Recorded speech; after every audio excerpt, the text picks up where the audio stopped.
London से चली मेरी कहानी एक सफर। चक वाली दुनिया देखी घूम के हर डगर। जिंदगी के रागों में एक जोश सा है। वियोगों में हूँ मैं और दुनिया मेरे साथ है। चक वाली एक्सपर्ट के गाने बजेंगे। गली नुकल पे आवाजें उठेंगे। सफर के रंगों में लोग रंगेंगे। ये व्लॉग वाले दिन कभी ना भूलेंगे। अस्सलाम वालेकुम everyone and welcome back to my YouTube channel. आप सब लोगों में से किस किस ने मुझे मिस किया है, क्योंकि मैंने 2 वीक्स की ब्रेक ली है और मैं 2 वीक्स के बाद अब दोबारा अपना यूट्यूब चैनल कंटिन्यू किया है। इंस्टाग्राम टिकटॉक पे मैंने तकरीबन 1 मंथ की ब्रेक ली थी, अब उस पर भी दोबारा मैंने वीडियोस कंटिन्यू की हैं। अच्छा, आज के व्लॉग में हम लोगों के घर आ रहे हैं मेरी फ्रेंड्स और उसके पेरेंट्स। तो बहुत सडन प्लान था ये, बिल्कुल एक रात पहले बना था और मेरे पास ग्रोसरी भी कंप्लीट नहीं थी। मीठा सबसे पहले मैंने स्टार्ट किया तो मुझे कुछ समझ ही नहीं आ रही थी मैं क्या बनाऊं, तो मैंने सेवइयाँ बनाई हैं। अच्छा, यहाँ पे मैं आपको एक चीज़ मेंशन करूँगी कि ये जो दूध की रेसिपी है ना, ये चाहे वो जो होता है शाही टुकड़े और शीर खुरमा को मैं हमेशा मिक्स कर देती हूँ। जो शाही टुकड़े हैं, सेवइयाँ हैं और जो रसमलाई है, तीनों का जो मिल्क है ना वो सेम बनाती हूँ मैं। तो उसके लिए पहले मैं मिल्क ले लेती हूँ, ठीक है। उसके अंदर मैं थोड़ा सा इवेपोरेटेड मिल्क, जो कि आपको कंडेंस मिल्क के नाम से मिलता है, वो ऐड करती हूँ।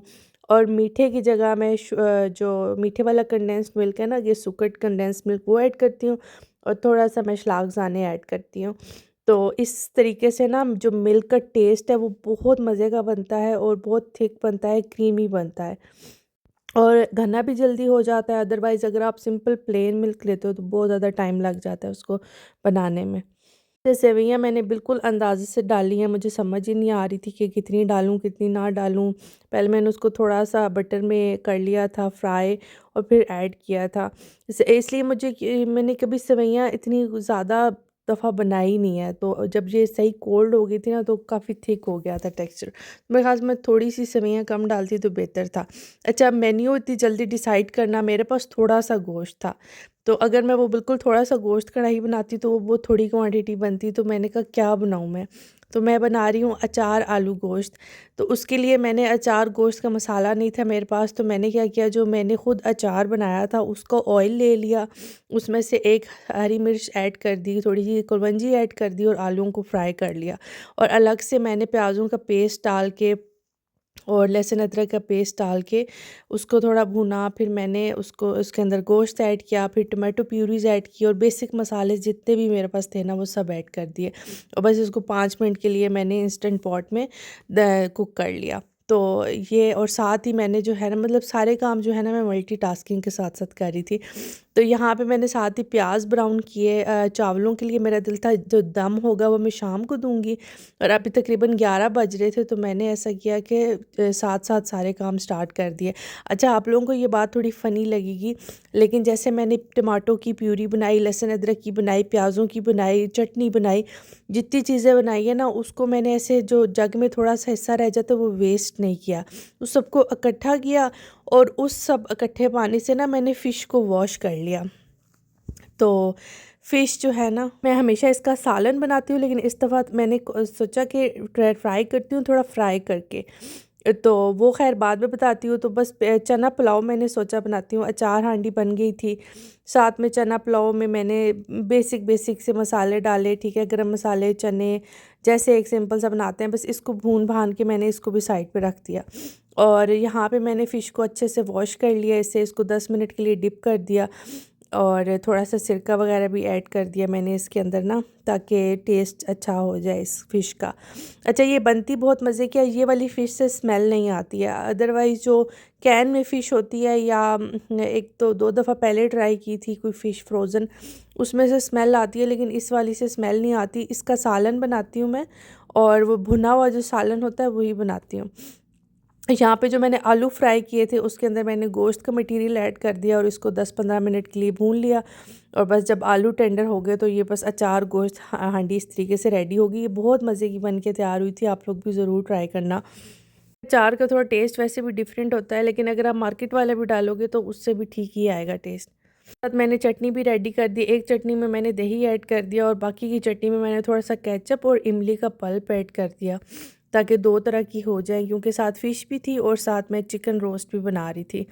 तो अच्छा, यहाँ पे फ़िश जो है वो फ़िले होती हैं तो बहुत पतली-पतली होती है। पाकिस्तान में तो वो सही थोड़ी थिक होती है ना, और वो इतनी जल्दी टूटती भी नहीं है, तो इसके टूटने का ही मुझे डर था। ख़ैर मैंने इसको थोड़ा-सा पलट दिया, थोड़ा मिक्स-मुक्स कर दिया ताकि जो सारी फ़िश है ना वो अच्छे से उसको ये वाला मसाला लग जाए। और यहाँ पे मेरा अचार गोश्त बिल्कुल रेडी हो गया था। एक चीज़ ये रेडी हो गई, टेंशन उतरी। दूसरा, चना पुलाव का सारा मसाला तैयार हो गया था, इसको भी मैंने साइड पे कर दिया। अब तीसरी चीज़ मैं बना रही थी चिकन वाइट मलाई हांडी, चिकन वाइट हांडी शायद इसे कहेंगे।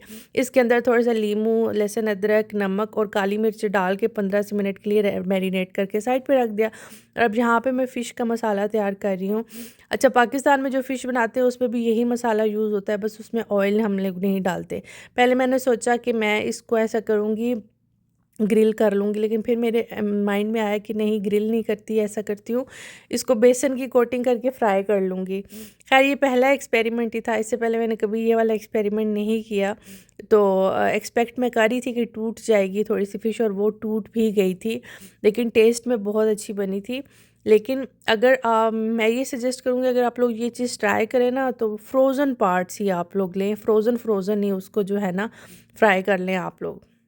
से अगर आप फ्रोज़न फ़िश थोड़ी सख्त होती है, अगर आप उसको इस मसाले में डिप करेंगे तो वो टूटेगी नहीं इतनी जल्दी। तो इसको मसाले रख के थोड़ा टाइम भी हो गया था, शाम को फ्राई की थी मैंने, तो ये थोड़ा-सा टूट गई थी। खैर पहला एक्सपेरिमेंट था इसलिए थोड़ा-सा ये ख़राब हो गया, लेकिन अल्लाह का शुक्र है कि इस तरह के गेस्ट नहीं थे जो इस चीज़ को देख के मुँह बनाते कि हाय हाय फ़िश टूट गई है मेरी। चिकन मैंने रात को ही मैरिनेट करके रख दिया था, और चिकन में जितने भी मसाले मेरे पास पड़े होते हैं वो सब डाल देती हूँ। लहसुन, अदरक, लीमू, थोड़ा सा soya sauce, mustard sauce, oregano, दही और लहसुन अदरक का पेस्ट, और सारे जितने भी बेसिक मसालाज होते हैं मेरे पास, बस वो डाल के, अंडा शंडा मैं नहीं डालती, बस वो डाल के मैरिनेट करके इसको रख देती हूँ। अब जो चिकन हम लोगों ने वाइट हांडी के लिए मैरिनेट किया था उसको मैंने ऑयल में फ्राई किया। थोड़े से मैंने इसमें 4 मगज़ ऐड किए हैं, और जब इसको अच्छे से थोड़ा-सा इसकी भुनाई होगी, जब कलर चेंज हो गया चिकन का, तो जितने 2 प्याज़ ले लिए मैंने, उसकी प्यूरी बना ली मैंने और उनको बीच में ऐड कर दिया। लहसुन अदरक तो वैसे ही मैरिनेट किया हुआ था चिकन के साथ, तो वो फिर मैंने अलग से नहीं डाला है। इतनी चीज़ें मेरी तैयार हो रही थी, उसको मैंने साइड पे दूसरे काउंटर पे शिफ्ट कर दिया ताकि चूल्हा थोड़ा खाली-खाली लगे। प्याज़ों की प्यूरी डालने के बाद मैंने उसको दोबारा अच्छे से भूना।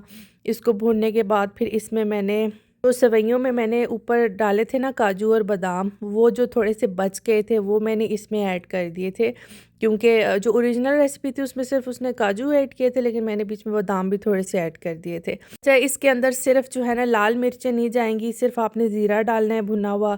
अगर आपके पास धनिया पाउडर है वो भी डाल दे, काली मिर्च, सफ़ेद मिर्च और जो मोटी कुटी हुई लाल मिर्च होती है, बस वो ऐड किए। ये ऐड करने के बाद फिर मैंने इसमें दही ऐड कर दिया। दही ऐड करने के बाद मैंने इसको रख दिया, क्योंकि क्रीम फ्रेश यूज़ करूँगी मैं, और क्रीम फ्रेश जो है वो मैं शाम के टाइम यूज़ करूँगी, जब बिल्कुल गेस्ट आ जाएंगे तो फ्रेश जो है ना क्रीम मैं यूज़ करूँगी। जितना भी बटर चिकन और ये जो हांडियाँ होती हैं ना जिसमें क्रीम ऐड होती है, उसके लिए मैं क्रीम फ्रेश यूज़ करती हूँ। सारी कुकिंग शुकिंग मैरिनेशन हर चीज़ डन हो गई थी। मैंने साथ-साथ बर्तन भी जितने यूज़ करने थे वो सारे एक दफ़ा डिशवॉशर में से लगा दिए।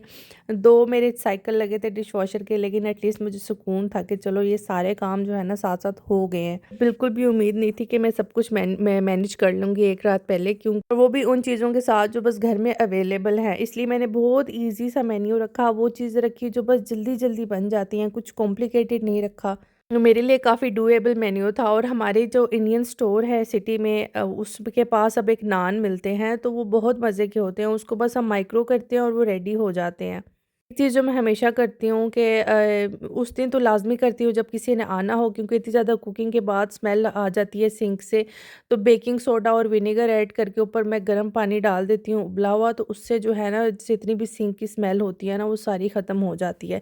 और ये मल्टी सरफेस क्लीनर है, इसमें खुशबू है, वैसे तो मैं ये अवॉइड करती हूँ, लेकिन इसकी खुशबू बड़ी अच्छी आती है, तो जब किसी ने आना हो ना तो ये खुशबू वाली चीज़ों से हर चीज़ साफ़ कर लेती हूँ, तो घर में ना वो जो खाने की भी स्मेल होती है, हर चीज़ की जो स्मेल आ रही होती है किचन से, वो भी ख़त्म हो जाती है। ऐसे मैंने सोफ़ा वगैरह भी ऊपर से थोड़ा-थोड़ा क्लीन कर लिया था, और थोड़ी-सी जो है वो मैंने इंसेंस भी जला दी थी ताकि जो है ना खुशबू हो जाए घर में। और आजकल जो है ना वो अजीब-सा ये अभी फ्रूट फ्लाइज़ का सीज़न स्टार्ट हो गया हुआ है, ठीक है? 1-2 मुझे नज़र आई हैं, तो उसकी भी रेमेडीज़ मैं इंशाल्लाह अपने व्लॉग में शेयर करूँगी। लेकिन जो खिड़की की है ना यार, खोलते जाओ ना, एक किचन की तो मेरी नेट लगी हुई है लेकिन लिविंग रूम की नहीं लगी हुई। वो तो खोलती जाती हूँ मैं, तो वो ग्रीन गंदी वाली जो मक्खियाँ हैं ना वो आ जाती हैं, मैं उसको बस भगाती ही रहती हूँ। अच्छा, यहाँ पे मैंने वलिया के कपड़े वगैरह निकाल दिए, उसको मैंने रेडी-शेडी कर दिया। अपने कपड़े भी मैंने सुबह ही प्रेस कर लिए थे, तो ये बड़ा ये मतलब काम ज़्यादा था मेरा, लाइक काम की तरफ फ़ोकस ज़्यादा था, तो व्लॉग के ना बिल्कुल छोटे-छोटे से क्लिप्स मैंने बनाए, लेकिन फिर भी शुक्र है जब मैं अभी एडिट कर रही हूँ, तो शुक्र है सारे सीन्स के मैंने थोड़े-थोड़े ले ही लिए। जब मैं चिकन की बारी आई ना, तो जो चिकन मैंने मैरिनेट किया था, उसके अंदर हल्का-सा ऑयल डाल के मैंने उसको ना बिल्कुल 10 मिनट्स के लिए स्टीम में रख दिया और फिर उसको थोड़ा-सा पलट भी दिया। अच्छा, ये कोयले वाला मैंने एक इस दफ़ा, मुझे पता था ये वर्क नहीं करेगा क्योंकि ये दूसरे कोयले हैं, प्लास्टिक है, सिर्फ़ असली कोयला नहीं है। लेकिन इवन अगर आपके पास असली कोयला है ना, तो आपने उसके साथ ऐसा ही करना है। ये मुझे पता था काम नहीं करेगा, ये मैं वैसे शेयर कर रही हूँ, अपना फेलियर एक और। तो इसको मैंने बर्न किया। अगर आपके पास असली कोयला है ना, तो आपने वो बर्न करना है। और वो इसी तरीके से बर्न होगा, आपने एल्यूमीनियम फॉइल के ऊपर रख लेना है और लाइटर से उसको जला देना है, ठीक है? और उसको फिर आपने इस तरीके से रख देना है। ये मैंने एल्यूमीनियम शीट कुछ ज़्यादा ही बड़ी रख दी थी, फिर जब अच्छे से वो जल जाए, उसको आपने फिर आग उसकी बुझा के उसके ऊपर थोड़े से ऑयल के ड्रॉप्स डाल देने हैं और ढक देना है। तो इस तरीके से आप स्मोक दे सकते हैं, वो बारबेक्यू वाली चीज़ जो है दे सकते हैं। मेरे पास कोयले नहीं थे, ये आर्टिफ़िशियल से ही कोयले थे जो सिर्फ़ आग जलाने के लिए होते हैं। तो ये मैंने यूज़ किया। उज़ैर भी कह रहे थे कि इससे फ़र्क नहीं पड़ेगा, मैंने कहा फिर भी मैंने ट्राई, मुझे चुल हो रही है कि मैं ट्राई करूँ ये वाली चीज़। ये उज़ैर भी लाए थे, उसके लिए हम लोग हरमल के लिए लाए थे। हरमल अब मुझे नहीं पता आप लोग समझते हो इस चीज़ को या नहीं, लेकिन हरमल जो है ना उसको इसी तरह कोयले पे जलाते हैं हम लोग। तो मेरा काफ़ी स्ट्रॉन्ग फ़ेथ है कि अगर आप हरमल जलाएँ तो जितनी भी वायरल एंटी होता है, एंटी बैक्टीरियल होता है, तो टाइम टू टाइम मैं जलाती रहती हूँ ताकि जो है ना कोई बीमारी-शिमारी है तो वो ख़त्म हो जाए। तो थोड़ी-सी रह गई है मेरे पास, पाकिस्तान से ही मैं लेके आई थी। अब दोबारा जाऊँगी कभी पाकिस्तान तो लेके आऊँगी। अच्छा, यहाँ पे चिकन को 10 से 15 मिनट स्टीम देने के बाद मैंने इसको शीट पे सारा बिछा दिया और अब मैं इसको ग्रिल करूँगी। 15 मिनट्स ग्रिल करूँगी, ठीक है? और तकरीबन 200 डिग्रीज़ पे, और इसकी सेटिंग मैंने वही जो बग़ैर फ़ैन की होती है ना, ऊपर और नीचे वाली जो सेटिंग होती है उससे की है। 15 मिनट जब ये ग्रिल हो गया तो मैंने इसकी साइड्स चेंज करके सिर्फ 10 मिनट्स के लिए ग्रिल किया। और पहले मैं दूसरे तरीके से इस तरह चिकन बनाती थी, थोड़ा ड्राई हो जाता था, लेकिन अब मैं इस तरीके से बनाती हूँ तो मेरा ड्राई नहीं होता, चिकन जूसी रहता है, सॉफ्ट रहता है। अगले दिन तक भी बिल्कुल सॉफ्ट रहता है ये, और इसके अंदर से कोई ब्लड वगैरह भी नहीं निकलता। सिर्फ ट्रिक यही है कि जो मैरिनेशन होती है उसको आप 10 मिनट पहले स्टीम दे दो और फिर बाद में रोस्ट कर लो। मुझे तो ये तरीका अपने लिए अब शायद परमानेंट ही लगा है। यहाँ पे फ़िश रेडी हो गया। फ़िश के नीचे मैंने थोड़े अनियंस कैरामलाइज़्ड कर लिए थे और चिकन के साथ मैंने थोड़े पोमस फ्राई कर लिए थे, सैलड था, साथ चिकन मलाई हांडी हो गई, साथ 2 किस्म की चटनियाँ हो गई थी, चना पुलाव हो गया था, नान हो गए थे और साथ में जो है वो अचार आलू हांडी हो गई थी। तो अल्हम्दुलिल्लाह मैनेज हो गया अच्छे से। इसके बाद हम लोग ने डेज़र्ट भी खाया था, लेकिन उसकी क्लिप्स लेना मुझे याद नहीं रहे, और साथ में मैंने स्ट्रॉबेरी मोहितो ट्राई कर लिया था। इंशाल्लाह मिलेंगे अगले व्लॉग में। आपने मुझे सब्सक्राइब ज़रूर करना है। ओके, बाय, चाओ।